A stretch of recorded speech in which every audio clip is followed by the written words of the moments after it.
Everybody's kicking into high gear, getting ready for whatever the nor'easter or Hurricane Joaquin may bring. The governor declared the state of emergency, and Connor Scott here talking about what the city's doing as far as the city's Office of Emergency Management. We need to get ready. Absolutely, and the city's doing a lot of things, including calling in additional personnel, preparing emergency shelters, and then also getting ready to activate our Emergency Operations Center. But it's important that the public prepares as well, and everybody has their family ready for this. Now, I know the governor had his press briefing this afternoon. He's watching things from MEMA. We're going to hear from the mayor tomorrow. Tell us about that. That's right. Tomorrow morning, the mayor's going to address the citizens and tell them, again, to prepare for the storm. And by then, we'll have a little bit more information on exactly where the track is heading, and hopefully we'll have a better idea of how we're going to be impacted. What about sandbags, if you think you might need one? Absolutely. They'll be available starting tomorrow morning, as well as Saturday, 9 a.m. to 9 p.m. in Fells Point at Broadway and Thames. It's a 10-bag limit, but they are free for all city residents. So what kind of things, I guess, can people be doing now to get ready?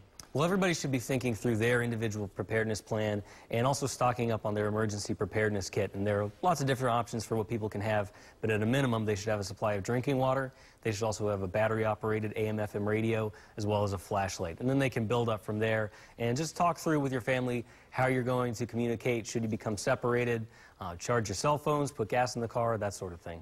And obviously be concerned about the possibility of extended power outages. Exactly.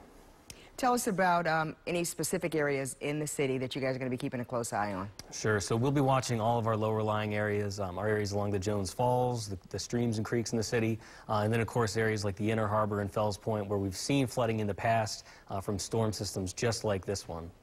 I've ran into a couple people, oh, it's not going to be that bad, it's just the media. What do you say to those folks? Well, we hope that it's not that bad. Luckily, as Wyatt was telling us, the storm track is taking it out further towards sea. But it's important to also think that 2 days ago we weren't talking about this storm, and we're still in the middle of hurricane season, so there always may be another storm behind it. So we prepare now, and even if we don't need it, we may need it soon. Down trees, power lines. So if it's an emergency situation, of course, call 911. If it's a non-emergency issue, of course, you want to report any power outage to BGE. And if it's on your property, try to take care of it yourself or maybe get the help from a neighbor.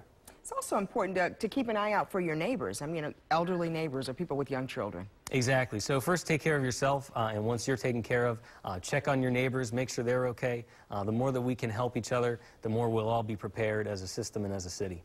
At this point, any anticipation of schools closing? I know we actually have canceled and delayed a couple of festivals that were scheduled for this weekend. Sure. Hopefully not, but we'll see. That call will be made by the school system, hopefully closer towards Monday, and hopefully we don't get there, but we'll see. And obviously some festivals for the weekend have canceled already, and that's just because whether or not we have the hurricane impacts, we're going to have a lot of heavy rain, potentially a lot of flooding, and even some heavy winds potential, even if the hurricane doesn't come exactly this way. So a lot to be on the lookout for, and people really need to stay tuned to the storm. All right, get through the nor'easter first and then worry about Joaquin. Exactly. I think we're going to be seeing you a lot more for the next couple days. Well, I hope not. All right, thanks a lot. Happy to be here.